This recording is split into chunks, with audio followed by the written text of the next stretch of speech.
नमस्कार, आप सबका वेलकम है on another video which we'll be doing today.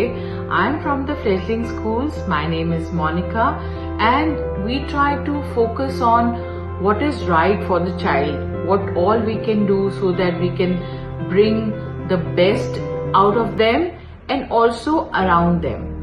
It is very important कि parents क्या कर रहे हैं बच्चों के आसपास और कैसे उनको नर्चर कर रहे हैं, जिससे कि जो भी हम बच्चों के आसपास करें उसका एक पॉजिटिव इम्पैक्ट पड़े। आज एक बहुत ही इम्पोर्टेंट टॉपिक के बारे में मैं बात करना चाहूंगी, वो है usages of screens for the children under the age of 2 and above the age of 2।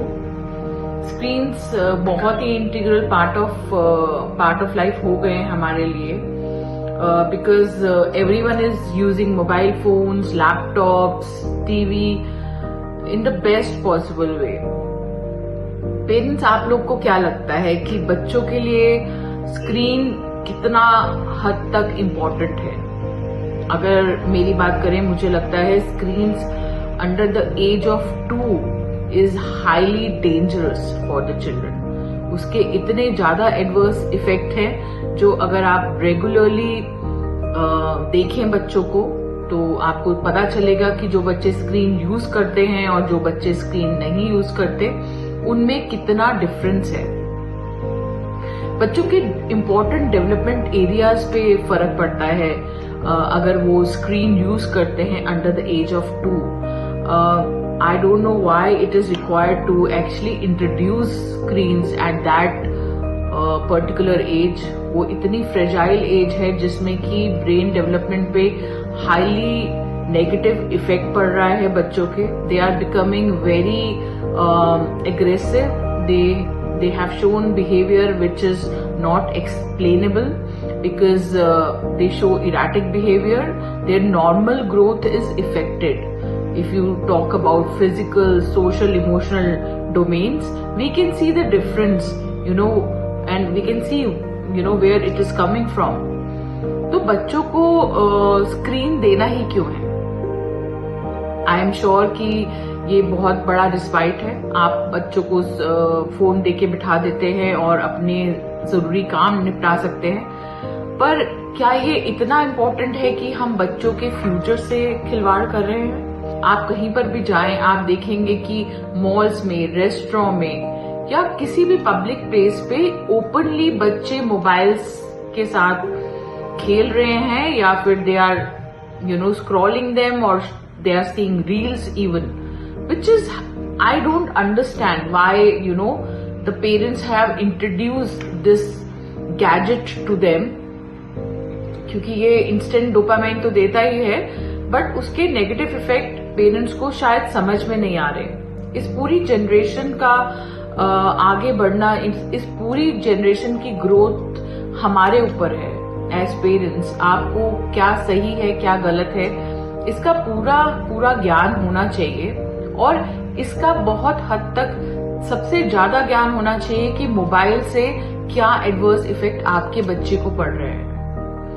तो अगर हम बात करें कुछ रिसर्च की, तो यूनिवर्सिटी ऑफ कैंटरबरी न्यूजीलैंड ने रिसर्च करी और उन्होंने देखा कि अगर 2 साल से कम बच्चों को हम मोबाइल फोन्स इंट्रोड्यूस करते हैं more than 90 minutes a day, then they show negative effects on their learning. Reading, writing, numeracy skills, cognitive skills are highly impaired by the time they reach the age of 4 to 8. तो ये may be आपको अभी समझ में नहीं आ रहा, but जैसे जैसे बच्चे बड़े होते हैं हमने देखा है कि उनके स्पीच पे भी असर पड़ता है, उनके ओवरऑल डेवलपमेंट पे भी असर पड़ता है और बहुत सारे इंपॉर्टेंट ग्रोथ एरियाज पे असर पड़ता है। तो cubic longitudinal study of child development ने पाया कि अगर हम हर बच्चे को टीवी दिखा रहे हैं more than 90 minutes a day, so they have a decrease in their learning capability by 7% every hour of increase in the TV time. इसका मतलब है कि अगर जितना ज्यादा टीवी वो देख रहे हैं उतना ही नेगेटिव इम्पैक्ट उनके ब्रेन पे पड़ रहा है, उनकी लर्निंग कैपेबिलिटी पे पड़ रहा है और कॉग्निटिव स्किल्स पे पड़ रहा है। तो पेरेंट्स, क्या ये इतना जरूरी है कि आपको इन अर्ली ईयर्स में मोबाइल फोन्स या टीवी का हाथ पकड़ना पड़ रहा है अपने बच्चों को डेवलप करने के लिए? उनकी लैंग्वेज स्किल्स पूरी तरह इम्पेयर्ड हो रहे हैं। आज की डेट में हम देख रहे हैं कि 2 साल तक के बच्चे भी प्रॉपरली बात नहीं कर पा रहे क्योंकि उनको मोबाइल फोन्स इंट्रोड्यूस कर दिया गया, और क्योंकि मोबाइल और टीवी या फिर कोई भी स्क्रीन हम बात करें बहुत देर तक अगर बच्चे देखते हैं तो उनकी बात करने की क्षमता कम हो जाती है, उनकी लैंग्वेज डेवलपमेंट कम हो जाती है। छोटे बच्चों को एडल्ट्स चाहिए, उनके साथ कम्युनिकेशन से ही उनकी लैंग्वेज डेवलप होती है। लेकिन जैसे ही हम उनको मोबाइल फोन्स दे देते हैं या फिर टीवी दे देते हैं बहुत लंबे टाइम के लिए, which is a very passive thing to do, they do not communicate with the mobile phone. जब उनसे कम्युनिकेशन ही नहीं हो रहा है तो वो लैंग्वेज डेवलप कैसे होगी? So we have to think what we are doing. Another thing which gets impacted is their social and emotional development, because children have to learn socially also. They have to learn कैसे एक दूसरे के साथ adjust करना है, play time में कैसे एक दूसरे को आगे प्रायोरिटी देनी है या खुद को प्रायोरिटी देनी है। ये सारी चीजें वो तभी सीखते हैं जब वो उस एरिया पे काम होता है, सोशल एरिया पे काम होता है, इमोशनल एरिया पे काम होता है। लेकिन क्योंकि mobile phones most of the time उनका खा रहे हैं तो हम सोशल डेवलपमेंट की तो बात कर ही नहीं रहे इस टाइम, क्योंकि socially they are not able to actually understand how to behave. We have seen children have become very self centered, also they have become very aggressive when they are in a social structure. You know, when they are coming to school also, we can see the changes ourselves. So that means their social emotional development is affected. So we have to also think about this, parents, that by giving the mobile phones, आप सिर्फ अपनी life easy नहीं कर रहे हो बल्कि अपने बच्चों के डेवलपमेंट पे बहुत ज्यादा असर डाल रहे हो। Another thing which the screens impact are the physical development.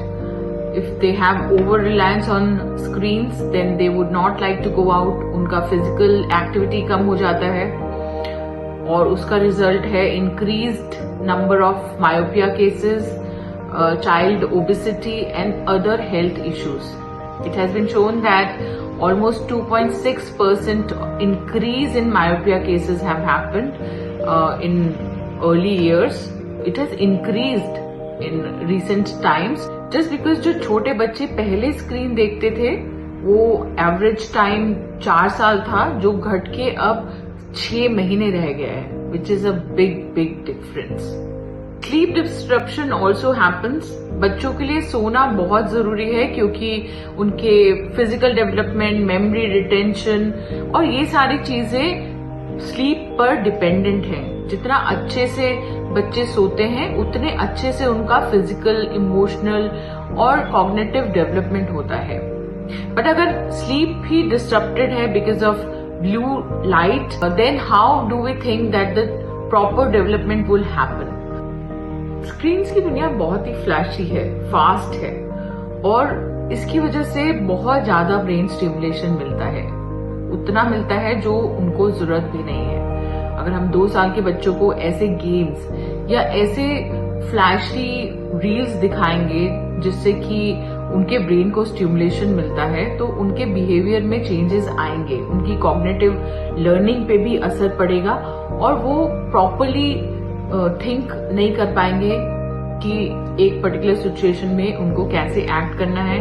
अगर उनको हम प्रॉपर कॉग्निटिव एबिलिटीज की बात करें तो काफी ज्यादा डिमीन हो जाती हैं, काफी ज्यादा डिस्ट्रॉय हो जाती हैं cognitive abilities and it overall impacts their behaviour. इस सब से बच्चों का अटेंशन स्पैन भी बहुत शॉर्ट हो जाता है और वो कम और स्लो मूविंग एक्टिविटीज में जैसे रीडिंग, राइटिंग और making some puzzles out of toys इस सब में इंटरेस्ट लूज कर देते हैं, जो बहुत इंपॉर्टेंट है कॉग्निटिव डेवलपमेंट के लिए। इन सब प्रॉब्लम्स के साथ number of cases of ADHD and autism have increased in early years and they can be linked to the increased screen time also.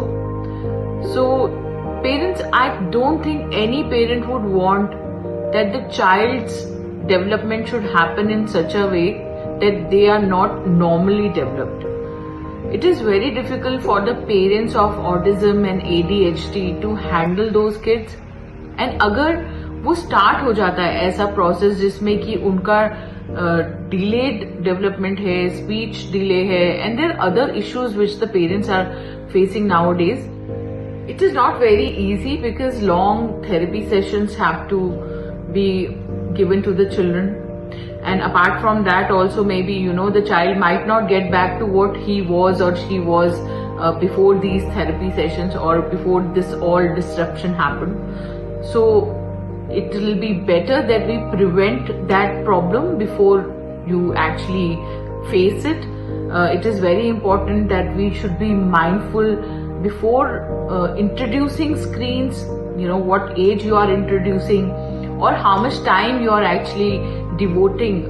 हम बोलते हैं कि बच्चे गीली मिट्टी की तरह हैं और उनको जैसे मोल्ड किया जाएगा वैसे ही वो बनते हैं। उनके ब्रेन को प्लास्टिक भी बोला जाता है क्योंकि हम जो काम उन पे अभी करेंगे उसका एक बहुत लॉन्ग टर्म इफेक्ट उन पर रहेगा, एक इम्पैक्ट पड़ेगा जिसको रिवर्स करना मुश्किल हो जाता है। सो हमें बहुत माइंडफुल रहना है कि इस टाइम पे हम उनके साथ क्या क्या एक्टिविटीज कर रहे हैं, उनको ऐसा क्या दे रहे हैं जिससे उनपे कैसा इफेक्ट पड़ रहा है, इज इट पॉजिटिव और negative.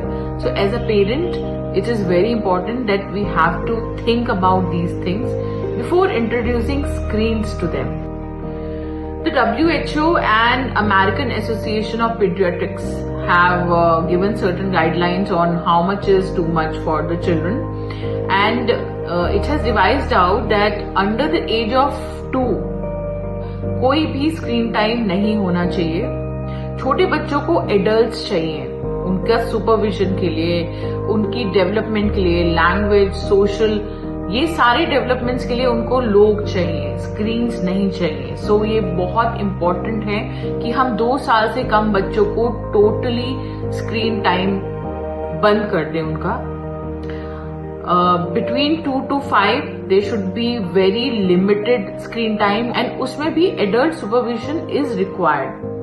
It should not be a passive screen time कि आपने बच्चे को मोबाइल दे दिया या फिर टीवी के सामने बिठा दिया, बट इंटरैक्टिव एजुकेशनल वे में यूज किया जाए स्क्रीन टाइम होना चाहिए जिसमें कि बच्चे कुछ सीखें और वो भी पेरेंटल सपोर्ट या सुपरविजन के under. Above the age of 6 again we need to give a healthy balance between how much screen time we are giving to the children above the age of 6, and also healthy content should be watched with parent involvement also necessary. So parents, अभी अगर हम नहीं जागे तो बहुत देर भी हो सकती है।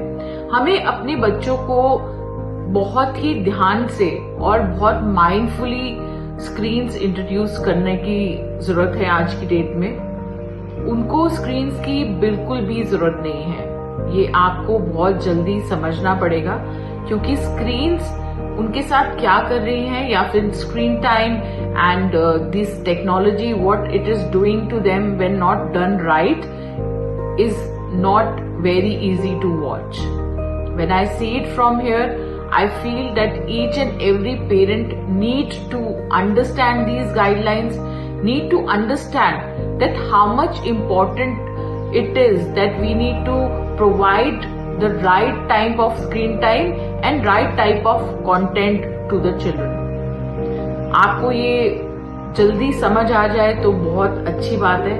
I hope ये वीडियो आपको हेल्प करेगा। उसमें आपके पास कोई भी queries या concern हो related to any topic which is involved for early childhood care and education, please feel free to write in the comment section and contact us. Do like, share and subscribe to our channel so that we can keep making such motivated videos, and I hope we can provide such important information to you which is very helpful for the children. धन्यवाद.